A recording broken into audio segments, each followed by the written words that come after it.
Episode തുടക്കത്തിൽ നമ്മൾ കാണുന്നത് റോയൽ നൈറ്റ് സെലക്ഷൻ ടെസ്റ്റിൽ പാസ്സായവരുടെ പേര് അനൗൺസ് ചെയ്യുന്നതാണ്. ആ അസംബ്ലിയിൽ പങ്കെടുക്കാൻ ലേറ്റ് ആയിട്ടാണെങ്കിലും എക്സാമിൽ പാസ്സായ സോറയും വരുന്നു.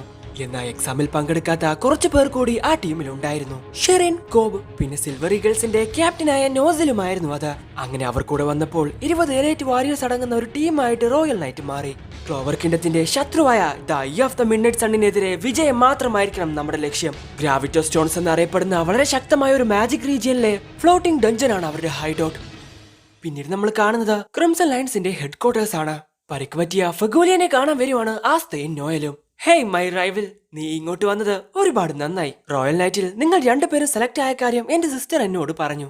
അതെ, ഇത് ഐ ഓഫ് ദ മിഡ്നൈറ്റ് സണ്ണിനെ വളരെ പെട്ടെന്ന് തന്നെ ഞങ്ങൾ ഇല്ലാതാക്കും. 3 ദിവസത്തിനുള്ളിൽ ഞങ്ങൾ പുറപ്പെടും. കാര്യങ്ങളെല്ലാം സീക്രട്ടായി വെക്കാൻ ഞങ്ങൾ ക്യാപിറ്റലിൽ തന്നെ നിൽക്കുവാണ്. സാർ, ഫഗോലിയൻ ഇപ്പോ എങ്ങനെയുണ്ട്? പ്രത്യേകിച്ച് മാറ്റമൊന്നുമില്ല, ഇപ്പോഴും അൺകോൺഷ്യസാ. അന്ന് തട്ടിക്കൊണ്ടുപോയതിനു ശേഷം എന്ത് സംഭവിച്ചുവെന്ന് ഞങ്ങൾക്ക് ആർക്കും അറിയില്ല. എന്താണെങ്കിലും എന്തോ അരുതാത്തത് സംഭവിച്ചിട്ടുണ്ട്, അത് മാത്രം ഞങ്ങൾക്കറിയാം. അന്ന് എനിക്ക് അവരെ പരാജയപ്പെടുത്താൻ സാധിക്കാത്തത് എനിക്ക് എക്സ്പീരിയൻസ് ഇല്ലാത്തത് കൊണ്ട് മാത്രമാണ്. ഒരുപാടധികം ട്രെയിനിങ് എടുത്ത് തീർച്ചയായിട്ടും ഞാൻ നിങ്ങളെ മറികടക്കും. നീ ഒന്നുകൊണ്ടും പേടിക്കണ്ട.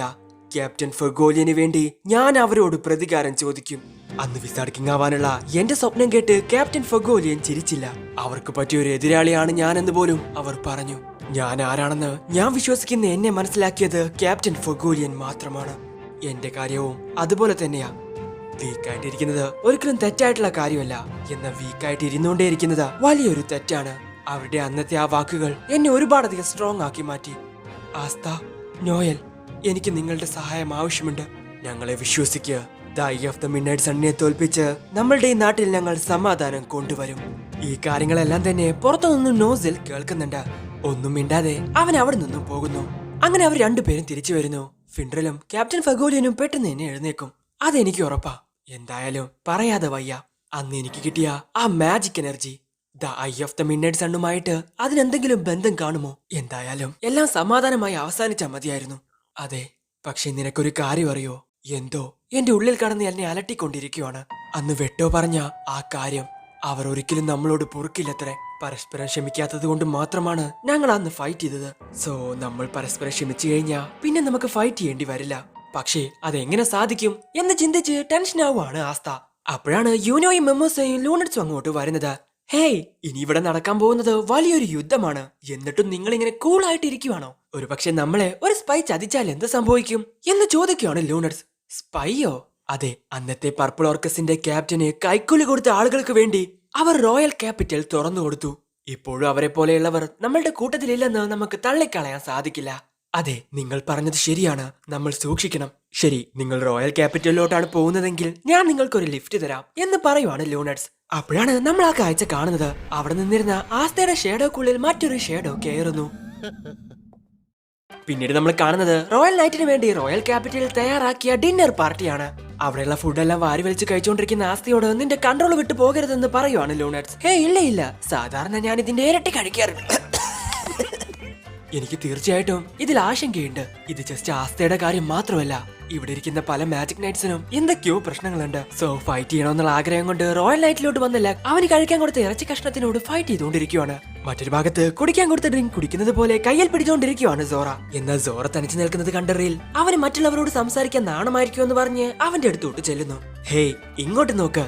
ഹേയ്, ഐ ആം സോറ ഹൈഡിയാളെ എന്ന് പറഞ്ഞ് അവൻ ഇമിറ്റേറ്റ് ചെയ്ത് കാണിച്ചു കൊടുക്കുവാണ് റിൽ. ഇത് കണ്ട് സോറ ഒരു പ്രാണി എടുത്ത് അവന്റെ മുകളിലോട്ട് ഇടുന്നു. അതിന്റെ സ്മെല്ല് സഹിക്കാൻ വയ്യാതെ റിൽ ബോധം കെട്ട് താഴെ വീഴുന്നു.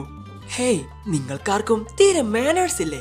ഈ ഭക്ഷണം എത്ര മനോഹരമായി കഴിക്കണമെന്ന് ഞാൻ നിങ്ങൾക്ക് പറഞ്ഞു തരാം എന്ന് പറഞ്ഞ ഒരു ഫോർക്ക് ഉപയോഗിച്ച് ഒരു കൂൺ കഴിക്കാൻ ശ്രമിക്കുവാണ് ക്രിസ്റ്റ്. എന്ന പ്ലേറ്റിൽ കിടന്ന് ഓടിക്കൊണ്ടിരിക്കുന്ന അതിനെ പിടിക്കാൻ ശ്രമിക്കുവാണ് അവൻ.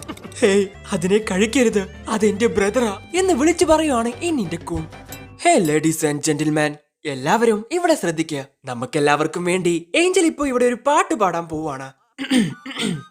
കുണുക്കു കൺമണിയേ നുണക്ക് വിതകളായി മാടപ്രാവിട പോലെ കുരുക്കിലാക്കടം തുടുത്ത പുങ്കവിളിൽ. ഹേയ്, ഒന്ന് നിർത്ത്, എനിക്കൊന്നും കേൾക്കാൻ പറ്റുന്നില്ല. എന്റെ ദൈവമേ, ശത്രുവിന് പോലും ഈ വിധി വരരുതേ. ഓ, പണ്ടാരടങ്ങാനായിട്ട് ഏത് നേരത്താണാവോ ഇങ്ങോട്ട് വരാൻ തോന്നിയത്. പിന്നീട് നമ്മൾ കാണുന്നത് റോയൽ ക്യാപിറ്റലിനെ നോക്കിക്കൊണ്ടിരിക്കുന്ന മെറിലിയോണെയാണ്. പറഞ്ഞോസൽ, എന്തിനാ എന്നെ കാണണമെന്ന് പറഞ്ഞ്? നമ്മളുടെ ഈ പ്ലാൻ നടപ്പിലാക്കാൻ ഇനിയും 3 ദിവസം എടുക്കും. പകരം നമുക്ക് ശ്രദ്ധിച്ചു തുടങ്ങിയാലോ? നിങ്ങൾക്ക് ഓക്കെ ആണോ എന്ന് ചോദിക്കുവാണ് നോസിൽ. നീ എന്താ ഈ പറഞ്ഞു വരുന്നേ? ഞാനൊരു ഭീരുവാണെന്നാണോ? ഒരിക്കലുമല്ല. എന്റെ ആശങ്ക ആസ്ഥാനത്താണെന്ന് തോന്നുന്നു. ഓ, എന്നാ നീ അതെന്താണെന്ന് കണ്ടുപിടിക്കുക. നമ്മളുടെ നീക്കങ്ങൾ ശത്രുവിന് എത്രത്തോളം അറിയാമെന്നറിയാൻ ഞാനൊരു കെണി ഒരുക്കിയിട്ടുണ്ട്. സോ എല്ലാം നമ്മളുടെ കൺട്രോളിലാ. ശരി, ഇനി നിന്നോടാണ് എനിക്ക് ചോദിക്കാനുള്ളത്. ഇത്രയും സിമ്പിൾ ആയിട്ടുള്ള ഒരു സ്പെല്ല് ഉപയോഗിച്ച് എന്നെ കബളിപ്പിക്കാൻ പറ്റുമെന്ന് നീ വിചാരിച്ചോ എന്ന് തിരിഞ്ഞു നിന്ന് ചോദിക്കുവാണ് മെറിലിയോണ. സോ അവളുടെ ഷേഡോക്കുള്ളിൽ മറിഞ്ഞിരുന്ന ആ നിഴലിനോടായിരുന്നു ആ ചോദ്യം. പേടിച്ച് അവിടെ നിന്ന് ഓടാൻ ശ്രമിക്കുന്ന നിഴലിനെ പിടിക്കുവാണ് നോസിൽ. ഇനി നീ രക്ഷപ്പെടണോ വേണ്ടയോ എന്ന് ഞാൻ തീരുമാനിക്കും. സോ അടിച്ച് പപ്പടമാക്കി അവനെ മറ്റു റോയൽ നൈറ്റ്സിന്റെ അടുത്തോട്ട് കൊണ്ടുവരുന്നു. ഇവൻ ഐ ഓഫ് ദ മിഡ്നൈറ്റ് സണ്ണിന്റെ ഒരു മെമ്പർ അല്ലേ? സോ ഇത്രയും നേരം ഇവർക്കിടയിൽ ഉണ്ടായിരുന്നത് ഇവരുടെ ശത്രുവിന്റെ ഒരു സ്പൈ ആയിരുന്നു. ഇപ്പൊ ഇവനെ പിടിച്ച സ്ഥിതിക്ക് ഇതുവരെ നമ്മൾ ചർച്ച ചെയ്ത കാര്യങ്ങളൊന്നും ശത്രുവിന് മനസ്സിലായിട്ടില്ല. പക്ഷേ ഈ കാര്യം വിചാരിച്ച് നമുക്കൊരിക്കലും റിസ്ക് എടുക്കാൻ സാധിക്കില്ല. അതുകൊണ്ട് തന്നെ നമ്മളുടെ പ്ലാൻ ചേഞ്ച് ചെയ്യുന്നു. നാളെ രാവിലെയാണ് ഇത് ഐ ഓഫ് ദ മിഡ്നൈറ്റ് സണ്ണിനെ ഇല്ലാതാക്കാൻ നമ്മൾ പുറപ്പെടുന്നത്. ഇത് കേട്ട് അവരെല്ലാവരും ഞെട്ടുന്നു. നാളെയോ? 3 ദിവസം ഉണ്ടെന്ന് പറഞ്ഞിട്ട്? അതെ, നാളെ തന്നെ. അതുകൊണ്ട് ഈ രാത്രി എല്ലാവരും നന്നായി റെസ്റ്റ് എടുക്കണം. കൂടുതൽ എന്തെങ്കിലും ഉണ്ടെങ്കിൽ അത് പിന്നീട് അറിയിക്കും എന്ന് പറഞ്ഞ് അവർ അവിടെ നിന്നും പോകുന്നു. ഒരു സ്പൈയെ പിടികൂടിയാൽ ഉടൻ തന്നെ മിഷൻ ആരംഭിക്കണമെന്ന് മെറിലിയോണ പ്ലാൻ ചെയ്തതായിരിക്കും. അതെ, നിങ്ങളുടെ ശത്രുവിനെ കബളിപ്പിക്കാൻ നിങ്ങളുടെ സുഹൃത്തുക്കളിൽ നിന്നും തുടങ്ങണം. പക്ഷേ നാളെ രാവിലെ തന്നെ ആ ക്യാപ്റ്റൻ ശരിക്കും വേറെ ലെവലാണ്. എന്തു പറ്റി ജൂനിയർ? നീ പേടിച്ചു പോയോ? ഇല്ല, നേരെ ഓപ്പോസിറ്റാ. എനിക്ക് വിസാർഡ് കിങ് ആവണം. എന്നാ മാത്രമേ ഇവിടെ ഫ്രീഡം കൊണ്ടുവരാൻ എന്നെ കൊണ്ട് സാധിക്കൂ. എല്ലാവരും സന്തോഷത്തോടെ ഇരിക്കാൻ ഞാൻ അവരെ തോൽപ്പിക്കും. നീ ഒറ്റയ്ക്ക് വിചാരിച്ചാൽ ഈ രാജ്യത്ത് ഫ്രീഡം കൊണ്ടുവരാനൊന്നും സാധിക്കില്ല. ഇല്ലായിരിക്കാം, പക്ഷെ എന്റെ ഏറ്റവും മികച്ചത് നേടാൻ ഞാൻ ഒരിക്കലും നിന്നെ അനുവദിക്കില്ല. യുനോ, ഞാനാ ഇവിടെ വിജയിക്കാൻ പോകുന്നത്. അങ്ങനെയെങ്കിൽ നമുക്ക് തുടങ്ങാം. അതെ, നാളെയാണ് ആ ദിവസം. എല്ലാം അവസാനിപ്പിക്കേണ്ട ദിവസം. അതെ, നമ്മൾ തന്നെ ഇതാ ഐ ഓഫ് ദ മിഡ്നൈറ്റ് സണ്ണിനെ തോൽപ്പിക്കും. അങ്ങനെ പിറ്റേ ദിവസം രാവിലെ ആവുന്നു. ഗ്രാവിറ്റി സ്റ്റോൺസ് ഉള്ള the eye of the midnight സണ്ണിന്റെ ഹൈഡൌട്ടിലോട്ട് അവർ വരുന്നു. അന്തരീക്ഷത്തിൽ നിൽക്കുന്ന ആ കാസ്റ്റിൽ കണ്ട് എല്ലാവരും വായും പൊളിച്ചു നോക്കി നിൽക്കുന്നു. ചുരുക്കം ചിലർ തന്നെ വളരെ മാജിക് എനർജി നിറഞ്ഞ സ്ട്രോങ് ആയിട്ടുള്ള ഒരു സ്ഥലത്തോട്ട് ആദ്യം തന്നെ വരും. ഇവിടെയുള്ള മാജിക്കൽ മിസ്റ്റിലൂടെ അത് കാണുമ്പോൾ അത് വളരെ മനോഹരമായി തോന്നുന്നുണ്ടെങ്കിലും നമുക്കത് ക്ലിയർ ആയിട്ട് കാണാൻ സാധിക്കില്ല. അതുകൊണ്ട് തന്നെ സ്ഥലങ്ങൾ കണ്ടുപിടിക്കാൻ നിങ്ങൾക്ക് വളരെ പ്രയാസമായിരിക്കും. ആ ഒരു കാര്യമാണോ ഈ സ്ഥലത്തെ പറ്റി അന്വേഷിക്കാൻ നിങ്ങളെ പ്രേരിപ്പിച്ചത് നോസിൽ? സോ ക്യാപ്റ്റൻ നോസിലാണ് ഐ ഓഫ് ദ മിഡ്നൈറ്റ് സണ്ണിന്റെ ഈ സ്ഥലം കണ്ടുപിടിച്ചത്. ഇല്ല, അന്നൊരു ഡഞ്ചൻ കണ്ടുപിടിക്കാൻ വേണ്ടി വന്നതായിരുന്നു ഞാൻ. അപ്പോഴാണ് ഇത് അവരുടെ ഹൈഡൌട്ട് ആണെന്ന് മനസ്സിലായത്. ശരി, ഇനി സമയം കളയാതെ നമുക്ക് കാര്യത്തിലോട്ട് കടക്കാം. ഷെറിൻ, ഇത്ര ഡിസ്റ്റൻസിൽ നിന്റെ സ്പെല്ല് ഉപയോഗിക്കാൻ സാധിക്കുമെന്ന് ഞാൻ വിശ്വസിക്കുന്നു. സോ ഷെറിൻ തന്റെ സ്പെല്ല് ഉപയോഗിച്ച് ആ ഫ്ലോട്ടിംഗ് ഡഞ്ചന്റെ ഒരു 3D ബ്ലൂ പ്രിന്റ് തന്നെ തയ്യാറാക്കുന്നു. Stone creation magic, stone model of the world എന്ന ബ്ലൂ പ്രിന്റ് കണ്ട മെറിലിയോണക്ക് ഒരു കാര്യം മനസ്സിലാകുന്നു. ഒരുപാട് സ്ഥലത്തു നിന്നും കയറാൻ സാധിക്കുന്ന ഒരു ഉറുമ്പുകൂട് പോലെയാണ് ഇത്. പല ഭാഗങ്ങളിലായിട്ട് സീനിയർ ലെവലിലുള്ള മേജേഴ്സും നിൽക്കുന്നുണ്ട്. എല്ലാത്തിന്റെയും നടുവിൽ വളരെ ശക്തമായ മാജിക് പവർ ഉള്ള ഒരാൾ. ഒരു പക്ഷേ അത് അവരുടെ നേതാവായിരിക്കും. സോ അവിടെയാണ് ലിച്ചിരിക്കുന്നതെന്നുള്ള കാര്യം ആസ്തയ്ക്ക് മനസ്സിലാകുന്നു. ഹേയ് ക്യാപ്റ്റൻ നോസിൽ, എന്താണ് നമ്മുടെ ബാറ്റിൽ സ്ട്രാറ്റജി? ഞാൻ സിൽവർ ഈഗിൾസിന്റെ ക്യാപ്റ്റനാണ്, റോയൽ നൈറ്റിന്റേതല്ല. സോ എന്നോടല്ല നിങ്ങൾ അത് ചോദിക്കേണ്ടത്.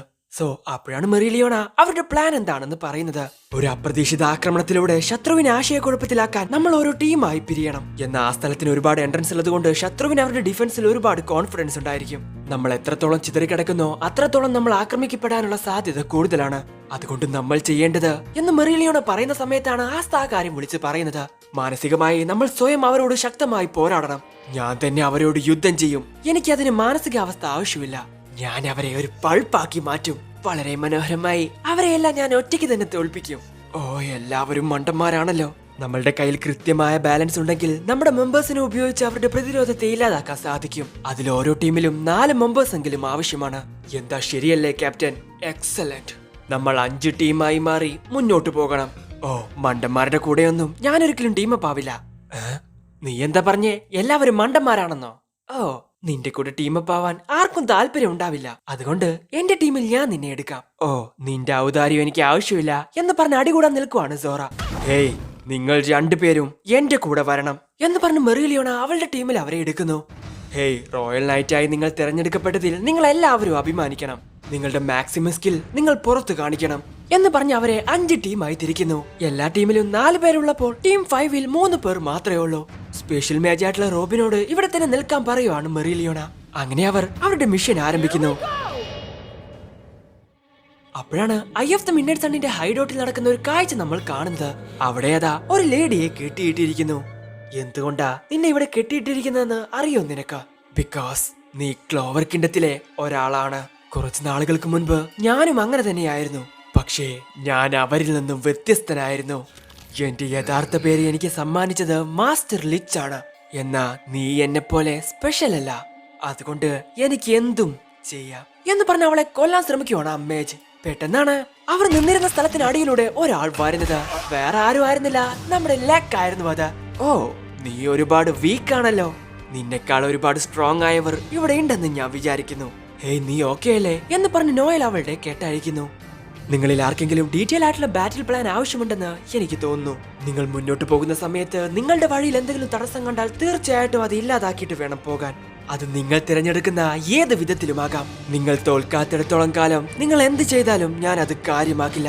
പിന്നീട് നമ്മൾ കാണുന്നത് മെറീലിയോണയുടെ ടീമിനെയാണ്. ഉറുമ്പിൻകൂട്ടിൽ നിന്നും ഉറുമ്പുകൾ വരുന്നത് ഞാൻ കാണുന്നുണ്ട്. റോയൽ ക്യാപിറ്റലിൽ ഞാനില്ലാത്തത് കൊണ്ട് നിങ്ങൾക്ക് പോവാനുള്ള വഴി അവിടെ ഉണ്ടായിരുന്നു.